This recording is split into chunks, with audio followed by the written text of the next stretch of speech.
The study session of the Aurora City Council for Monday, November 20th, 2023 is called to order. Would the clerk please call the roll? Mayor Kaufman.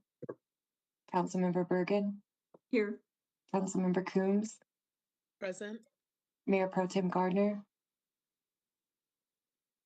Councilmember Drinsky. Here. Councilmember Lawson. Here. Councilmember Marcano. Councilmember Medina. Here. Councilmember Mario. Present. Councilmember Sundberg. Councilmember Sundberg. Sorry, here. Can you hear me?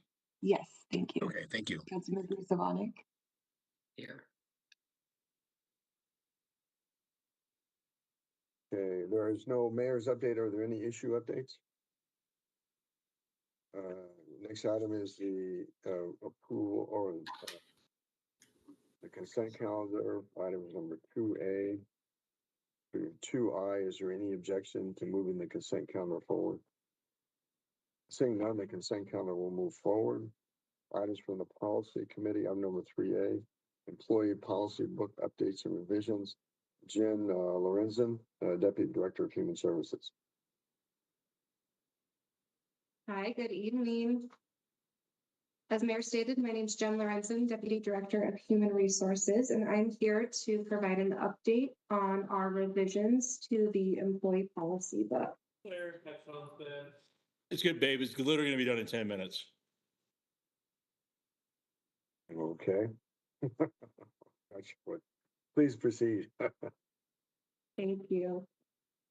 So Human Resources, in collaboration with the City Attorney's Office, has completed an extensive review and revision to our employee policy book. Part of that revision and review, as stated in City Code, the City Manager must notify City Council of policy changes, with that subject to call up for discussion. Now, the revisions that we made are in alignment with federal and state laws, but also provides clarity on employee expectations and puts the policy book in a user-friendly format. The study session packet that you all received does include a full list of the summary of the changes and revisions made, as well as a copy of the revised employee policy book. When we look at our intent and purpose for why we're making revisions to our employee policy book, I'll first provide some of the purpose for why we have employee policies. It allows us to establish clear policy expectations for employees. It sets workplace code of conduct. It guides us through employment decisions around anything related to something such as layoffs or how we administer benefits and paid time off programs. It states our state and federal legal obligations, defines employee rights, and protects an employer against employee lawsuits and claims. So our intent, or the why behind we're making revisions now, we really wanted to put the employee policy book in a new format and structure, making it easy to identify, find, and read the policies. We wanted to focus really on just policies. So we removed more of the procedural or administrative items from the employee policy book. Those items do still exist in either administrative or business policy memorandums. There have been updates to city policies, decisions, and systems such as Workday, which made changes to how we administer some of our programs. There has been updated new legislation, and the policy book allows for more freedom for employee performance management. So as mentioned, we did an extensive review, and throughout that process, we engaged key stakeholders in the review. Groups such as executive management, council appointees, department heads, our payroll partners, city attorney's office, the unions.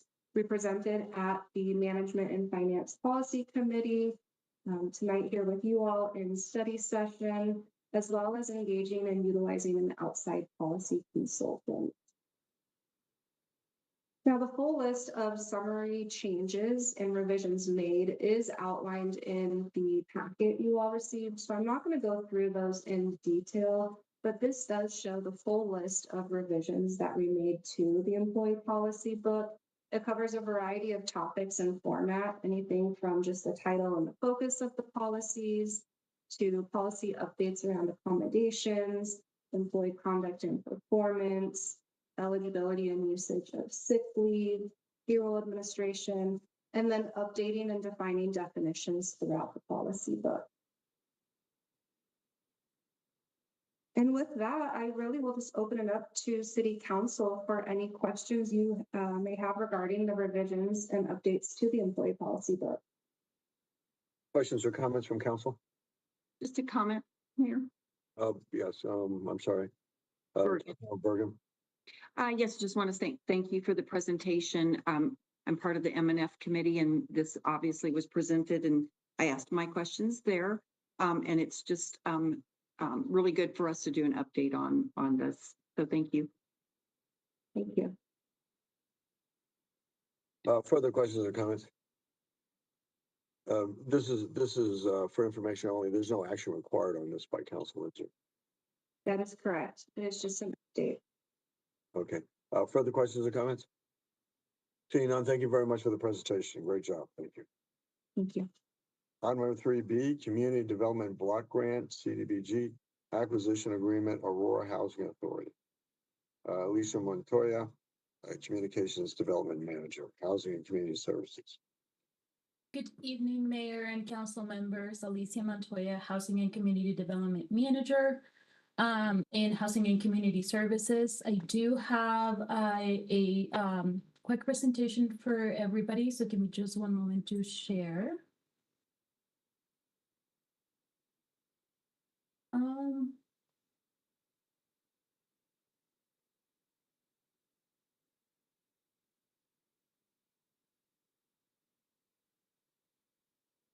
All right, can you see my screen?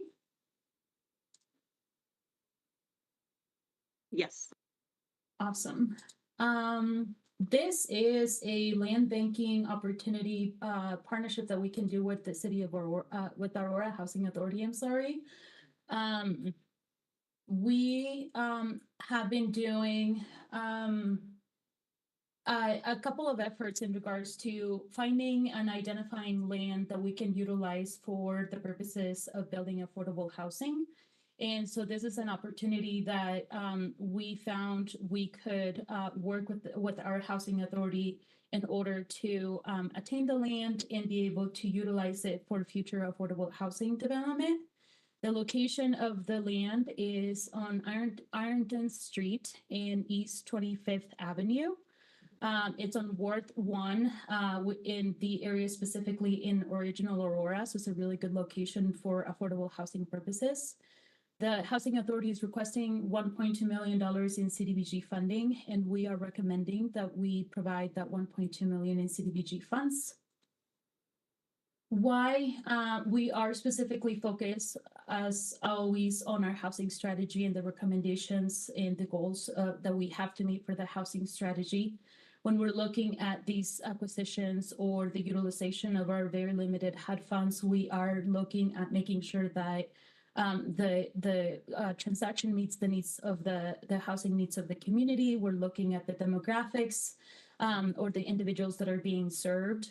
We look at diversity. We look at the equity and inclusion of the individuals that we are trying to target. We specifically focus very much in the area median income of the community that is being served. And we also consider the very limited funding sources that we have. So in considering those items, we do recommend giving the $1.2 million for this acquisition and bringing future affordable housing units to the city. Super quick, but are there any questions? Can you, Mayor? Sorry. Can you tell me about the zoning of this project? What was your question again? Density? I'm sorry, The Mr. zoning. Zoning? Oh, mixed use. Okay. So that's what it is now. I suspect they'll move to change that zoning. I'm sorry, further questions, comments? Sundberg? Councilmember Summer. Thank you for the presentation, Alicia. Just for my understanding, I was looking through the notes of this and it said Aurora Housing Authority is the borrower.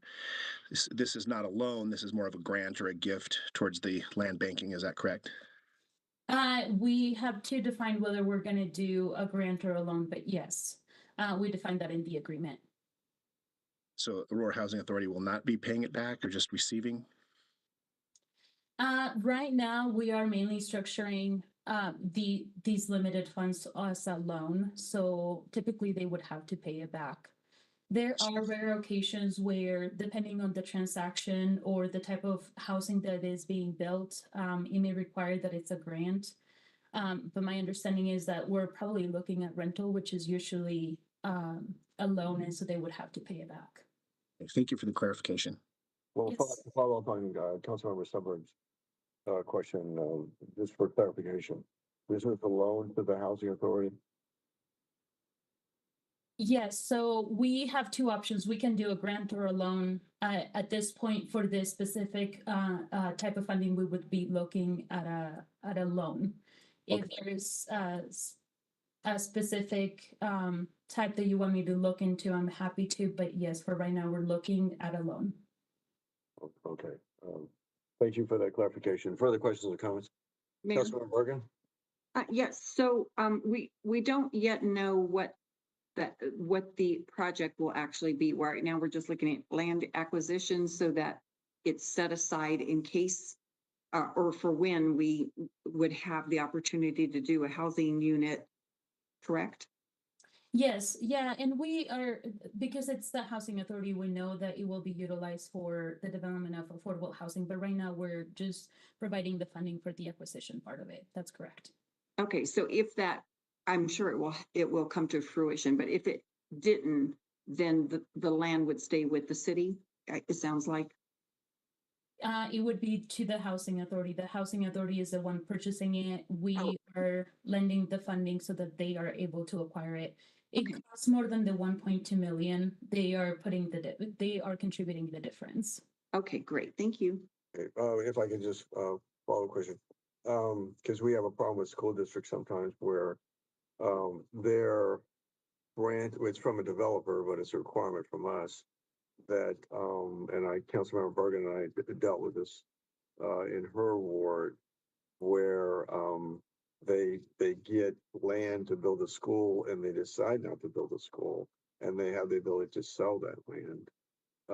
If we give this to the housing authority, do they have the ability to sell the land and not develop it?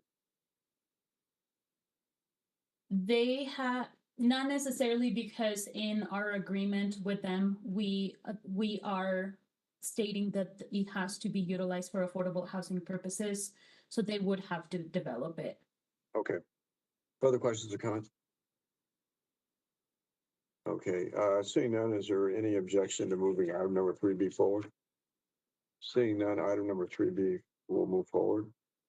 Item number C3, homeless and behavioral services, notice of funding opportunity application recommendations. M&I, manager of homeless behavioral health, housing and community services. Good evening, Mayor and Council. I'm just gonna share my screen and then we'll go ahead and get started.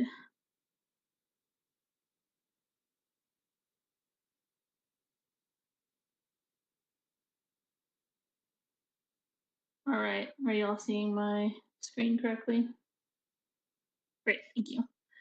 All right, so again, my name's Emma Knight. I'm the manager of our homeless programs for the city of Aurora in our Housing and Community Services Department. So tonight I'm going to be talking to you about our notice of funding opportunity for our homeless services funding. So we've sought proposals from nonprofits, faith-based organizations, and public agencies who have specific skills in providing homeless services. We had several types of funding available. We had some federal funding, which was Emergency Solutions Grant, or ESG, and our Home Tenant-Based Rental Assistance Grant, or Home TBRA. And then as far as local funding went, we had marijuana funds available and public safety assistance grant, which was formerly known as Nexus. So for our overview of funding for 2024 for marijuana, we had 1.4 million for ESG, $213,088, public safety, 140,000, and for home TBRA, 200,000. So that gives us just under $2 million available for funding for this year for homeless services, or for 2024, excuse me. So just to go over our marijuana funding in a little bit more detail, and for some history of marijuana funds from 2016 to 2024. So you can see the marijuana funds went steadily up into 2022, and then in well, actually until 2021, and then in 2022 they started to fall again. And the tax revenue decline was from the pandemic peak in 2021 to 2024, and that projection explains about $500,000 of the decline in available funding for agencies.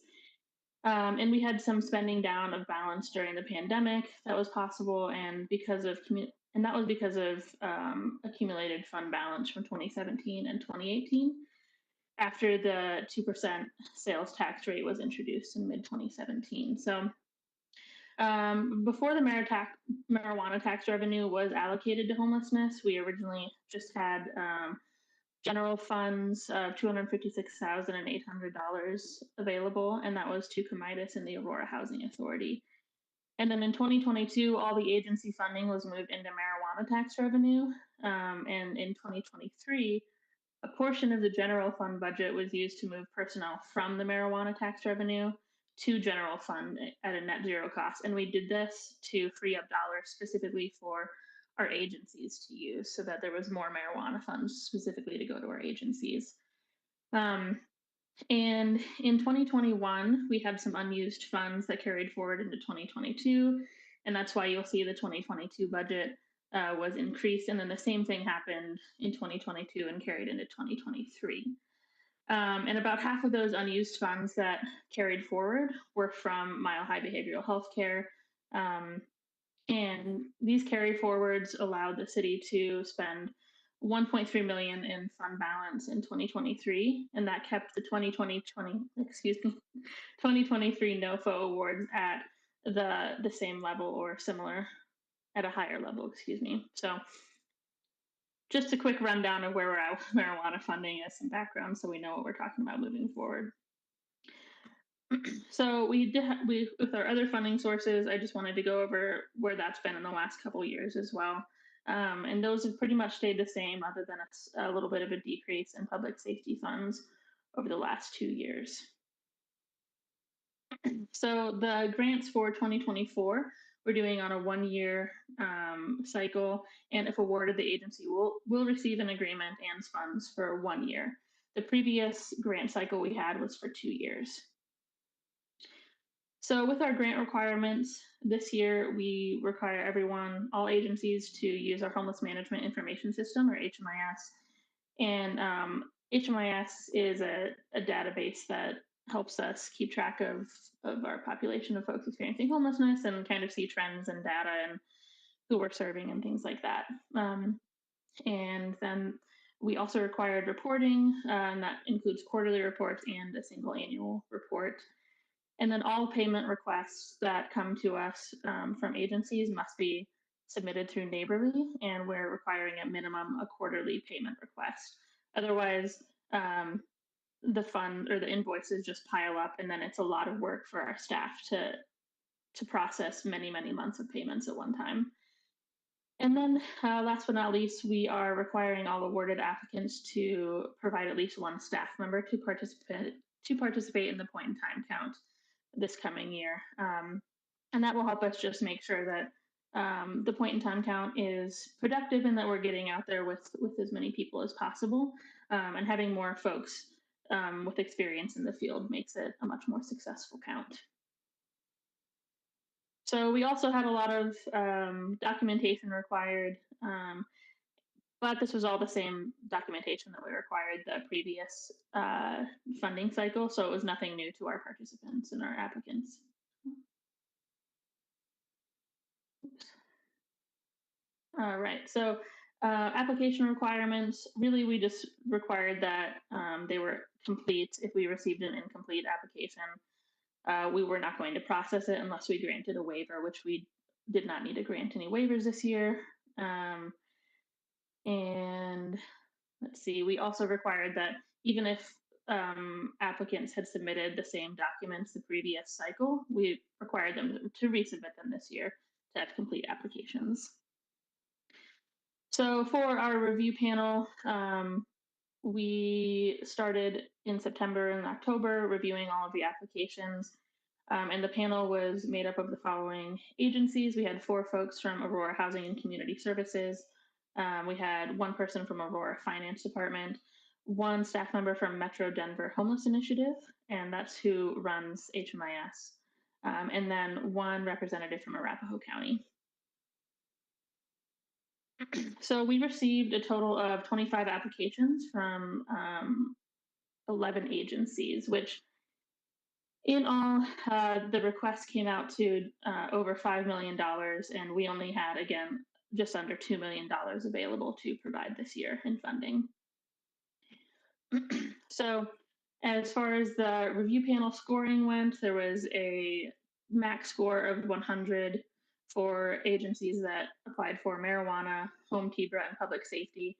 And if for those who applied for ESG, there was a max score of 105. And the difference there is there was just 1 extra category for ESG applicants for another 5 points. And that was just the match requirement that comes with ESG, which is federally funded. And you can see the categories there that we were grading on. So the things we were really focused on and our priorities for this year were providing essential life-saving services, alignment with the Aurora at Home strategic plan, fire grant compliance, and work with the city of Aurora, and then agencies' other funding streams. So that's what we were looking at the most from each application, and along with all the other requirements we had, but these were the biggest, most important things we were looking at. So I'm just going to go through each one or each category funding stream. So we only had 1 applicant for home TBRA, and that was Aurora at Home. And they have had a great track record with us in the past. So they requested the full $200,000 that was available, and we are recommending that full $200,000 go to them. For Emergency Solutions Grant, or ESG, Aurora Mental Health Care requested just over $112,000, and we're recommending them at $50,000. Colorado Safe Parking Initiative, we're not recommending funding for them because their project didn't qualify for ESG under the eligibility requirements. Family Tree, same thing. We didn't feel that their project qualified under ESG requirements. Gateway Domestic Violence requested $50,000. We're recommending them for $35,000. Salvation Army for their Housing Now program requested $130,520, and we are recommending them at $48,088. And then Mile High Behavioral Health Care, their Comitis program, requested over $148,000, and we're recommending them at $80,000, and that brings us to the total that we had available. And then Public Safety, we only had 3 applicants. Aurora Mental Health for their behavioral health crisis response, which goes into ACOT. They requested $27,000 and change, and we recommended them at $20,000. And we're not funding any outreach programs this year because we have outreach in a city program now, and we didn't want to duplicate funding. So a specific note in there is that we're only funding the clinicians and admin for that program to go on ACOT this year. And then Mile High Behavioral Health Care, their Comitis program applied for $115,000, and we are recommending them at $103,000. And then Sungate Kids applied for $30,000, and we're recommending $17,000, which brings us to the $140,000 we had available. And marijuana funds, Aurora Housing Authority, requested 235,000, and we're recommending them at 100,000. Just a note, they had the highest average score from our panel for their application at 93.7. For mental health, for their pathways to home, they requested 125,000, and we're recommending them at 30,000. That's homeless prevention. Bridge House Ready to Work requested 100,000, and we're not recommending them this year. And Colorado Coalition for the Homeless requested over 300,000, and we're also not recommending them this year. It's not emergency services. Colorado Safe Parking Initiative for their lots requested 213,000 and change, and we are recommending them at 75,000. Family Tree, the Goals Program, requested over $220,000, and we're not recommending them for services or for funding this year, as they are transitional housing and don't do emergency services. Gateway of Domestic Violence requested 199,000, and we are recommending them at 60,000. And I have a whole nother page.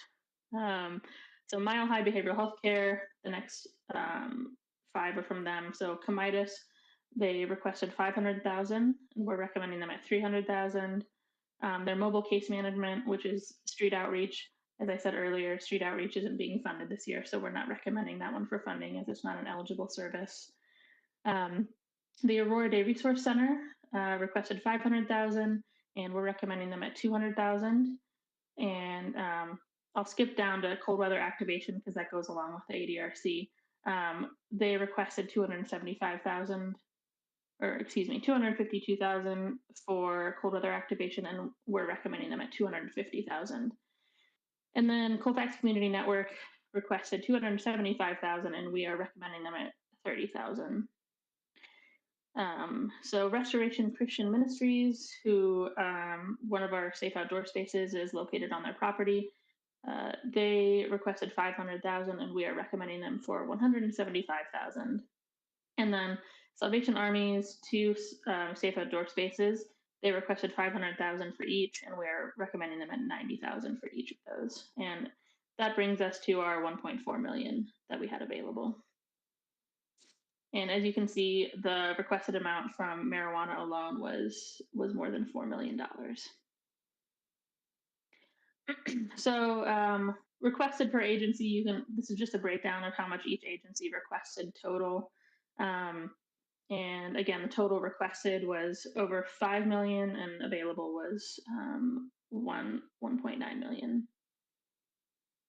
And total recommendations per agency, as you can see here, we're recommending Mile High at the highest amount at 933,000. And then the breakdown of all the other agencies are on there. And because of the funding gap we've seen, we just wanted to consider an additional fund to bridge some of those gaps. This would be a one-time funding option, and that would be potentially, if you're wanting to do something like that, unspent ARPA funds or a general fund balance is where those funds, what we're recommending those come from. And we would have a better sense at the end of 2024 what we'll be doing by way of the navigation center, which is why we only did a 1-year agreement this time. And question for council is, does council support the recommendations provided by the review committee to move this item and all required resolutions and agreements forward to regular session? Questions or comments to staff? Mayor. Sundberg. Councilmember Coombs and then Councilmember Sundberg. Yes, so I know there was the kind of general discussion of the unspent ARPA funds as well as general funds potentially being used. Can we get a better understanding of so I guess we had it on an earlier slide, the gap between 2022 funding, or sorry, 2023 funding and 2024 funding for the agencies that we're providing funding for, because what I had specifically asked for when we discussed this at Horns was, can we find funds to fill that gap? So to give people flat funding from 2023. I understand there are a couple of situations where you might not recommend that because you're saying that's just not a funded service or not emergency services or things along those lines. So I think those we could potentially exempt, but in general, the agencies that qualified for funding, what would that number be to provide flat funding from 2023 to 2024? Sure. So I can share my screen again, and I have a couple. Let's see. So here, is that the right one? Does it say recommendations 2023 to 2024? Okay. Yes, it does. Great, thank you. So the 2023 column is what was approved and budgeted this year for funding. And the 2024 is what we're recommending this year. So you can see the difference between each, between last year and this year.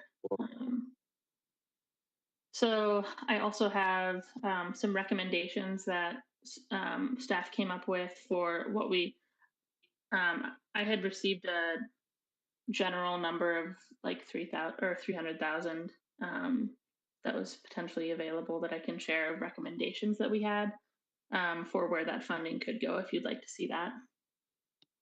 Yes.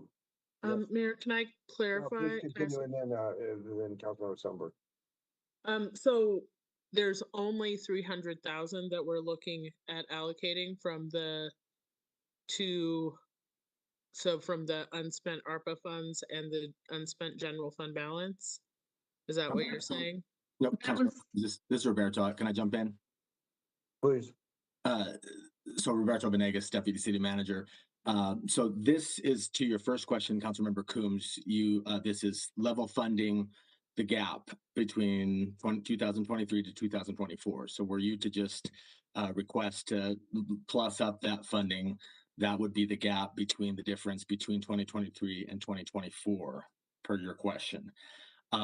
If there were discussions around adding funding beyond that, using unspent for the council to decide that, we could provide those funding limits based on the NOFO applicants, so that if you wanted to add those, we could provide some options for those.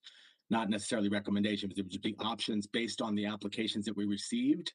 So for example, a family tree applied for, I think, a little less than 100,000. If you wanted to provide family funding there, or if you wanted to add additional funding for any of the applications, we could provide options there. They aren't staff recommendations as much as they are just options. What should the council have a majority would want to do that? There's not $300,000. It is the consensus of the council if they wanted to add money to that pot. If there was a consensus to do that, staff could provide those options to do so. There isn't any money, there isn't any magic number there. It is the decision of the council, policy decision, to decide how much money you would want to, if there is a majority that would like to do so. Okay. Mayor.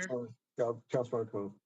Sorry to be continuing. I just want to clarify because, yeah, it looks like even if we just look at like restorations, help, right, the people that we funded, when we just look at these 2023 to 2024 numbers, there's significantly more than 300,000 in difference of funding between 2023 and 2024. Strike 100,000. I just, sorry. Okay. Strike that number. It is really the discretion of the council. If there's that majority at any number you want to include, that would be the direction for the staff to take back. Okay, so in that case, what I would like to request that we look at is kind of providing that level funding, and the purpose being that all of these agencies are continuing to provide or intend to continue to provide the same level of service, if not more. And so if we say to Salvation Army that we're not going to provide them with level funding, then they're not going to be able to provide us with the same level of service. they would have to shut down a safe outdoor space, which we've acknowledged is a very effective program. If we do not provide adequate funding to the Day Resource Center, they're not going to have staffing to remain open 7 days a week, which is part of what's necessary for that $250,000 in cold weather activation to even be effective or possible. And then if we cut the funding as significantly as we're looking at for Comidas, they will also not be able to remain open and have the amount of staff and resources that they need to provide the services that we expect them to provide. And so then if we're continuing to spend the money we spend on sweeps and other programs, but we don't have anywhere for people to go, that's going to make the problems worse that we have of community members contacting us, asking us why the sweeps aren't working and why there's still unhoused people everywhere. So that's just would be my request. I know there's probably other questions that folks have, but my request would be that we provide level funding for the organizations that were funded in 2023. Mayor. Sunberg. Thanks. Emma, if you could go back to that one graph, that last one, that list, that did answer part of my question, but a very limited amount of money is available now to work with, and you all had to operate very judiciously to make these decisions. Priority was given to essential life-saving services. I had a question about Comidas. Someone close to the organization told me they were going to be defunded, but looks like their budget was cut. Councilmember Coombs mentioned the cold weather activation, the ADRC. Let's see, that was cut, but cold weather activation has $250,000 more than last year when it received zero. But yeah, that's about all I have. I just want to look at Comidas mainly there. And Councilmember Sundberg, if I may, Yes. that 250,000, I wrote in there they didn't apply for it in 2023, which is true. It wasn't a separate category in 2023. It was rolled into, I believe, their ADRC application at that 819,000. So it was like applied for, but just not that separate category like that. I believe Mile High Behavioral Health Care is not receiving all the requested, but among all these groups, they do receive the lion's share of the money, and certainly they're doing work. Thank you. Mayor. Councilmember Bergen. Thank you. I would prefer that we do not make any decisions tonight. I know there's been some major cuts. However, we have had major cuts in our marijuana funding. We really don't know what is going to happen in 2024 in terms of the economy and so forth. I think might be prudent just to hold off on any decisions, kind of get through. We've got just not less than 2 months to get through for this year, and there is funding to carry everybody through, and then see where we're at. I agree with Councilmember Sundberg. I'm looking at the numbers, and it looks like cold weather activation was funded. Can you tell me, are any of these organizations getting any grant funding from other sources, whether it be Adams County, Arapahoe County, Douglas County, or state funding? Yes. Some or many of them are getting funding elsewhere. I don't have those numbers right in front of me, but I could certainly get those to you. Those were all the applications. Yeah, so I think it'd be important to have all that information so we can actually see what supplemental funding does exist for all these different agencies before we make any kind of decisions. Mayor Zvonek. Councilmember Zavala. Yeah, just a quick question, and maybe you have these numbers, maybe you don't, and it'd be helpful to have in a future conversation if you don't, is looking at the difference between 23 and 24. Do you have what the unspent funds were from 23? Was there, or did any of what was approved not get spent by these organizations last year?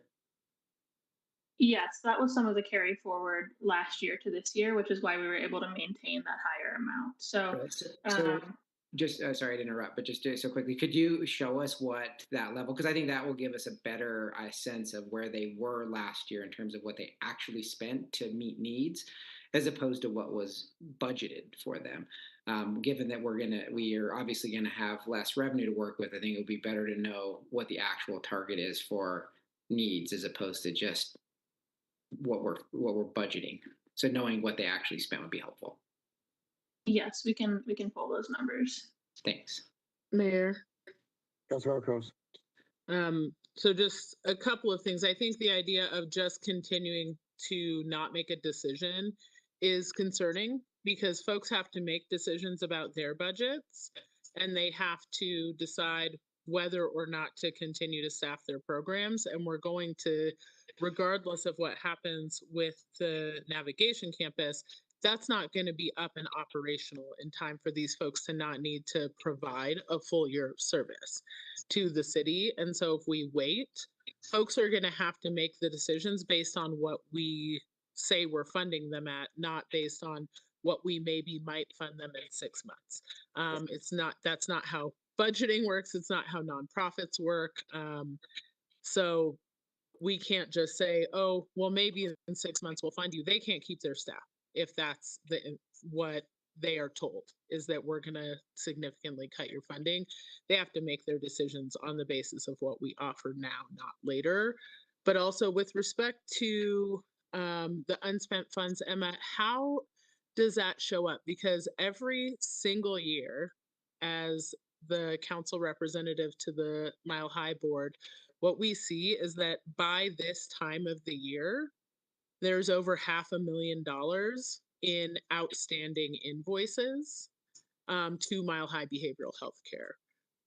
So in our last meeting, I believe there were $800,000 in outstanding invoices from the city of Aurora to Mile High. So do we go at January 1 and say, oh, they didn't get all this money by January 1, so we're just carrying that forward to next year? Or do we look at all of those invoices received and count it based on that? Because literally every year that I've been on the board, there have been significant unpaid invoices at the end of each year. Mayor Jurenski.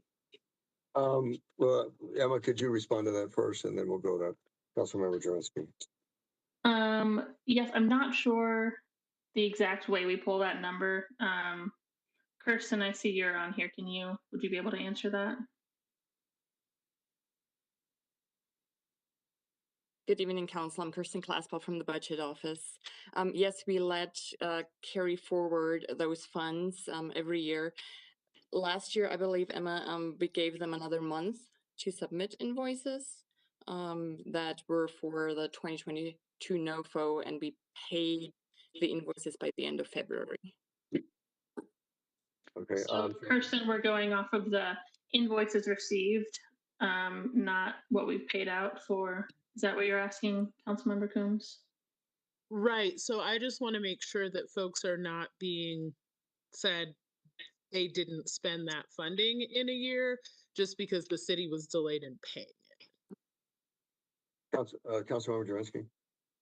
Yeah, thank you. I just wanted to add, and I do appreciate being told how budgets work and don't work. I want to add to that conversation how budgets work are the amount of money that you have, that's what you can spend. That's how a budget works. So for these organizations, this isn't guaranteed. There's no signed contract that this is guaranteed that they're going to get what they're going to get every year. And that's why fundraising is so important for some of these organizations. But revenues are down. Marijuana revenues are down. And so that is the budget. What we have in marijuana tax revenue, that is the budget. And it's unfortunate. And the most unfortunate part to me is seeing that Bridge House is getting nothing. And that's an organization that I firmly believe in. And they're getting nothing. So to ask for, additional funding for this, and I don't actually think that's coming from staff, let's be honest. That's not coming from staff. Revenues are down. This money was never guaranteed. So for it to just be expected and the amount of pressure that is being put on council members by one organization specifically, I find ridiculous.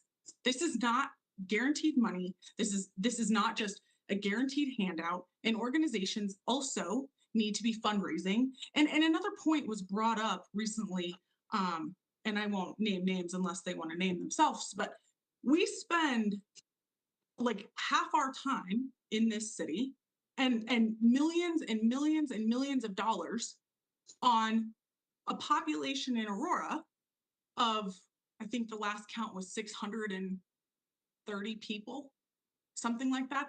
We spend half of our time on this issue. So for me, this is a firm no, and I don't appreciate anybody reaching out to me. I don't appreciate being lied about. I know how budgets work. Go fundraise.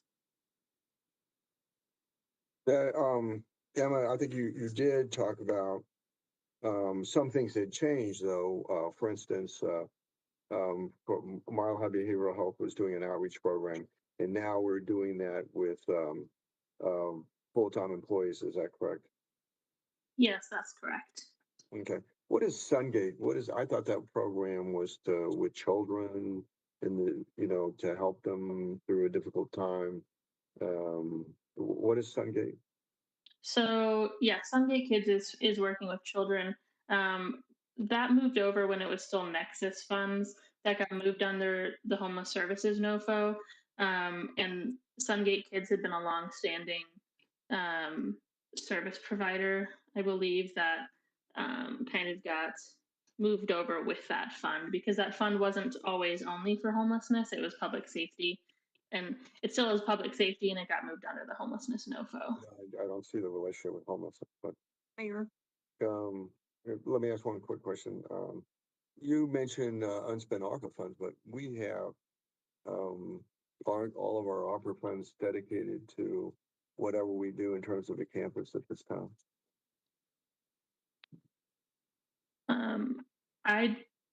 What was your question with that?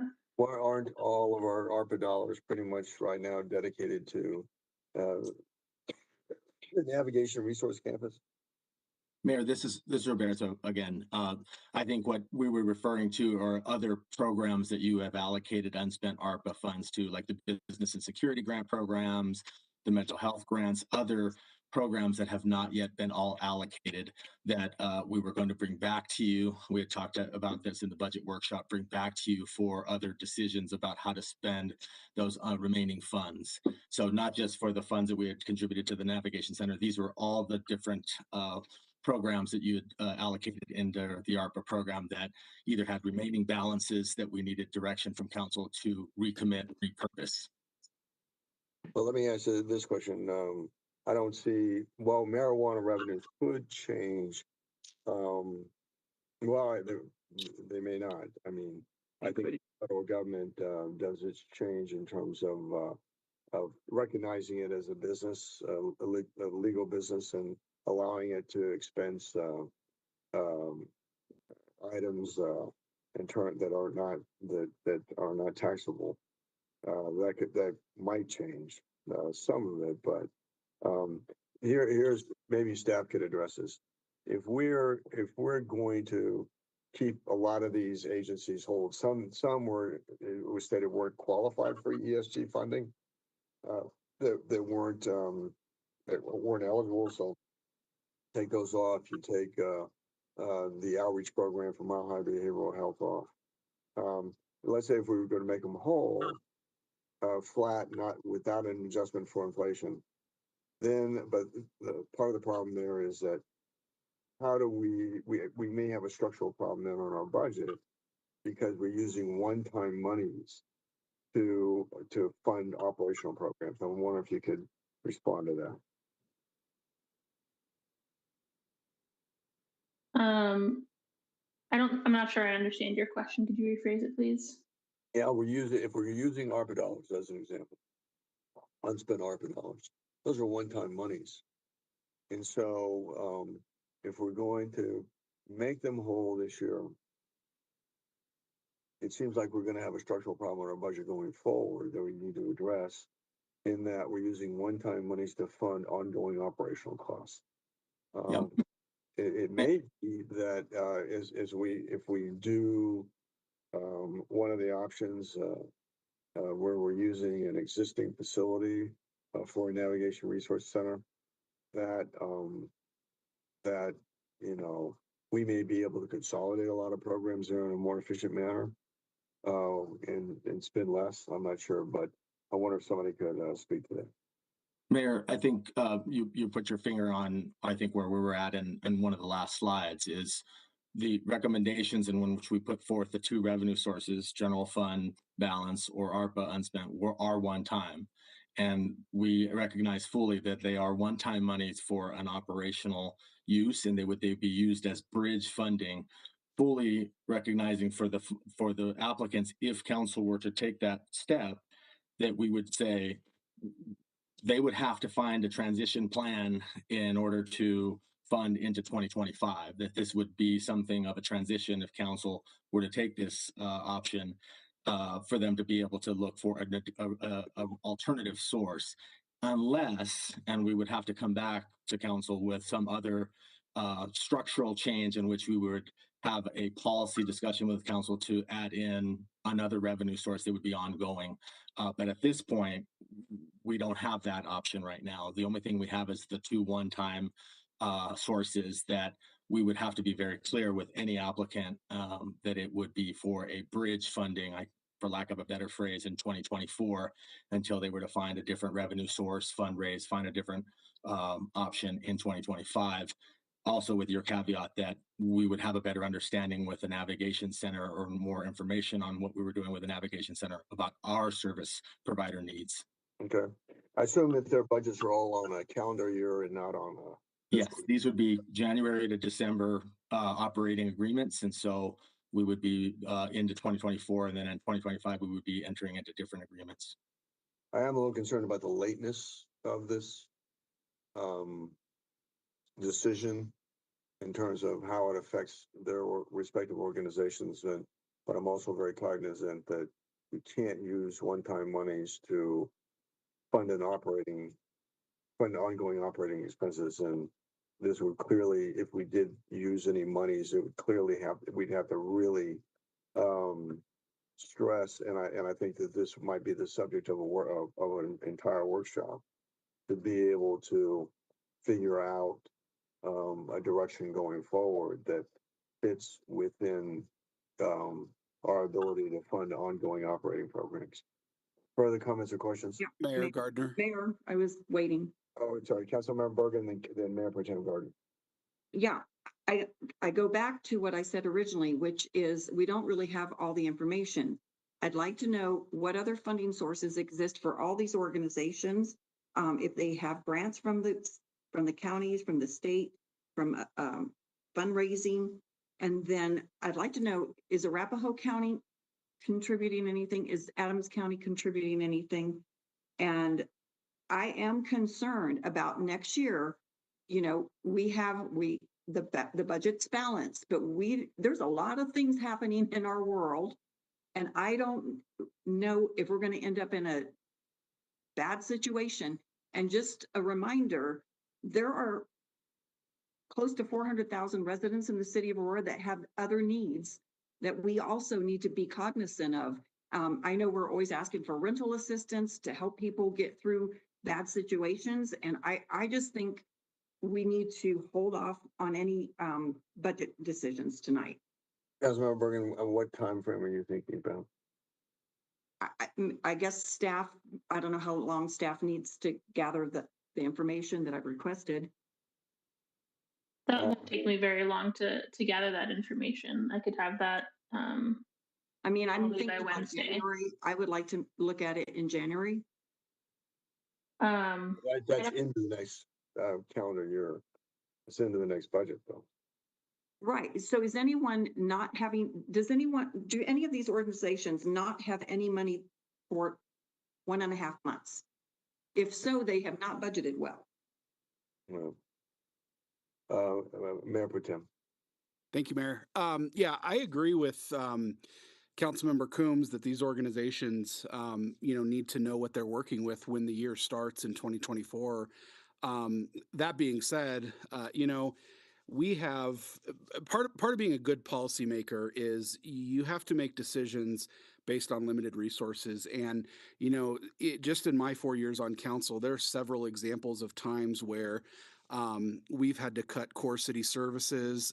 Just 3 years ago, we furloughed employees due to budget shortfalls.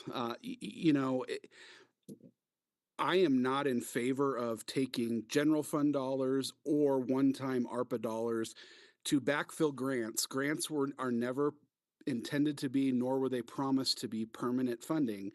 And these organizations that receive these dollars should be fundraising and looking for other sources of money. And so to think that money coming from the government in the form of a grant is ongoing and promised forever is really inappropriate. We have need after need in this city. We have a capital projects list that's nearly $1 billion long. We have fire stations that are decades past their useful life. We have roads like Gun Club Road that are decades past needing to be widened. And I could go on and on. And, part of what households in this city have had to do, especially over the last several years as costs have continued to rise, they've had to make tough decisions, pushing off vacations and other more discretionary spending. And, the reality of the situation we're in is the revenue that's available for these programs is lower than it has been in the past. And so, my recommendation is we move forward with what staff's recommended. This is what we have available. And then that way these organizations can have certainty for their 2024 operations. I don't support pushing the decision off into 2024. There's not any new money that's going to pop up between now and then. The fact of the matter is the money that we have said we're going to dedicate to homelessness services is lower than it's been in the past for a variety of reasons. Some of that's because the honey pot has been turned off by the federal government. Some of that's because marijuana revenue's down. There's a variety of reasons why, but the reality of the situation is we have less dollars available, and I am not supportive at all of using one-time money and or general fund money to backfill these programs when we have a needs list that's a mile long. We all have to go without at some times, and this is the reality of the situation we're in. Okay, Mayor Pro Tem, is that, would you like a sense of the council on that? Yeah, my recommendation is we take a vote on, or a sense of the council on the recommendations from staff tonight. Mayor Pro Tem is putting forward that we go with staff recommendations, and obviously Mayor Pro Tem is supportive of that. Let's see, Councilmember Bergen, where are you at? Mayor Pro Tem's proposal. Yeah, I would support that for now. I still would like to know if anybody got any additional funding. Okay, Councilmember Coombs. Mayor, so these folks do fundraise. They do get funding from other sources. The money that they ask us for as the city primarily receiving these services is the money that they need to run these programs. And we are going to have a significant reduction of all of our emergency homeless services, including shelters, and including not backfilling small amounts like $100,000 for places like Bridge House, if we move forward with just that $1.4 million. So I absolutely object in the strongest terms to leaving our most vulnerable residents who are literally going to die, to die. Mayor, can I just ask Councilmember Coombs a question since she knows a lot about all of this? Councilmember Coombs, who fundraises? Tell me out of these organizations, everybody, since you know so much, who fundraises? So I think most of us were at a fundraiser for Bridge House, or at least several of us. Mile High Behavioral Healthcare fundraises, Salvation Army fundraises. I think we're all fully aware of their fundraising. And those are the main folks that are providing Family Tree fundraises. Those are the main folks providing actual shelter and transitional services. And all of those folks also have access to other state, county, and federal funds. Okay, okay, Councilmember Bergen. Yeah, I did a fundraiser a couple years ago for Mile High and raised $10,000, and then I was willing to do another one and it was rejected. Okay. Okay, let's see. Okay, Councilmember Coombs, where are you on Mayor Pro Tem's proposal? I object. I believe we should provide flat funding from 23 to 24 while we sort out the navigation campus. Councilmember Drinsky on the Mayor Pro Tem's proposal.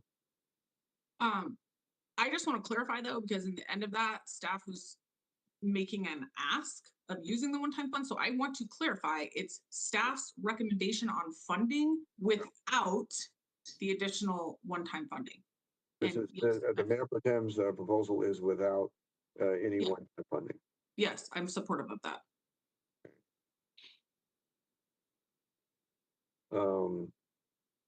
Councilmember Sundberg. Again, I feel staff has been very judicious in this whole process with limited resources, and I am supportive.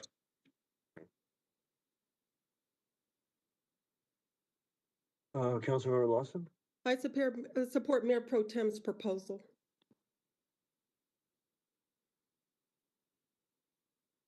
Okay, Councilmember Medina.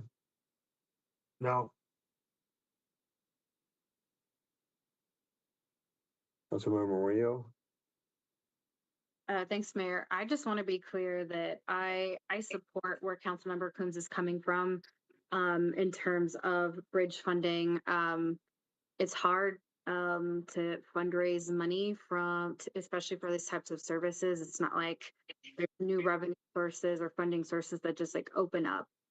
So I think that would be the best way to go. But I also am not opposed to getting them something than nothing and not delaying this for the next year. So I just want to be clear that I support where Councilmember Coombs is going for, and I agree with what she's saying. But I also don't want to leave organizations without in the interim. So I will support some money rather than nothing. Councilmember Rio, so help me out here. Are you with the Mayor Pro Tem at this point in time in his proposal? Yes, there's something rather than nothing, Mayor. Okay, very well. Councilmember Sponik. I support. Okay, well, I have a different position, but the majority have risen in support of the Mayor Pro Tem. I just think that it creates havoc on these organizations, and probably just make it very clear that some one-time money used as a bridge, and then in a very deliberative process, then making decisions as to where we can more judiciously cut. But I do respect the work of staff. So with that, majority have arisen for the Mayor Pro Tem's proposal, and that will move forward. Is any other questions or comments? Okay, seeing no further, I'm sorry. So was there a question or comment? Very well. Anybody wish to change their position? Okay, very well. With seeing no further business before the Aurora City Council, the meeting is study session is adjourned. Thanks, everybody.